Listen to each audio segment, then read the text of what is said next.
Hello guys, welcome to my blog. বই পড়তে পড়তে তোমাদের কারোর মিষ্টি খেতে ইচ্ছে হয়, আমার তো মিষ্টি খেতে খুব ভালো লাগে। দেরি না করে চলে গেলাম রান্নাঘরে। চলো আজকে কেক বানানো যাক।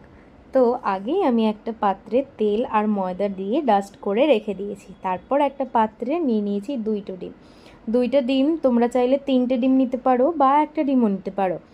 আমি যেহেতু বললাম মিষ্টি খেতে খুব বেশি পছন্দ করি, তাই আমি এখানে কেকের অনুপাতটা রেখেছি 1 কাপ চিনি আর 1.5 কাপ মতো ময়দা। চিনিটা ভালো করে দিয়ে ভালো মতো করে ফেটিয়ে নিতে হবে। তারপর আমাকে একটু একটু করে ময়দা দিচ্ছি। দেখো, ময়দাটা কিন্তু পুরো ঢেলে দিলে চলবে না, একটু একটু করে ময়দা দেবে। একটু দিলাম, তারপরে এটাকে ভালো করে ফেটিয়ে নিতে হবে, নইলে কিন্তু লাম্পস থেকে যাবে। তারপর একটু আরও দিলাম, ওই যে বললাম 1.5 কাপ মতো ময়দা। তাই দেখো এরপরে আবার একটু আমি ময়দা দেব। ভালো করে এই জিনিসটাকে ফেটিয়ে না নিলে লাম্পস থেকে যাবে। লাম্পস থেকে গেলে কিন্তু কেকের মধ্যে গুটি গুটি হয়ে থাকবে, সেটা কিন্তু মোটেই ভালো লাগবে না খেতে। তারপর আমি একটু স্ট্রাকচারটাকে থিন করে নেওয়ার জন্য দুধ দিয়ে হালকা হালকা করে এটাকে গুলে নিতে হবে, যাতে থিন একটা স্ট্রাকচার আসে।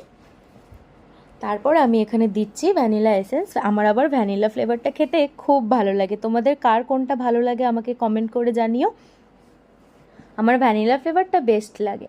তারপর আমি তোমাদের এখানে একটা ট্রিক্স বলে দিচ্ছি। দেখো, আমি কিন্তু আগে বেকিং পাউডারটা দিই না, আমি লাস্টে দিই। লাস্টে দেওয়ার পরে একটু একটু করে দুধ দিয়ে দেখো এখানে কেমন যেন হয় একটা। এখানে বেকিং পাউডারটা দেওয়ার পরে দুধটা দিলে বেকিং পাউডারটা অ্যাক্টিভেট হয়ে যায়, তাতে করে কেকটা কিন্তু খুব ভালো করে ফুলে ওঠে। দেখো আমি এখানে আগের থেকে চুলা জ্বালিয়ে রেখে দিয়েছি, 10 মিনিট আগের থেকে চুলা গরম হয়ে গেছে।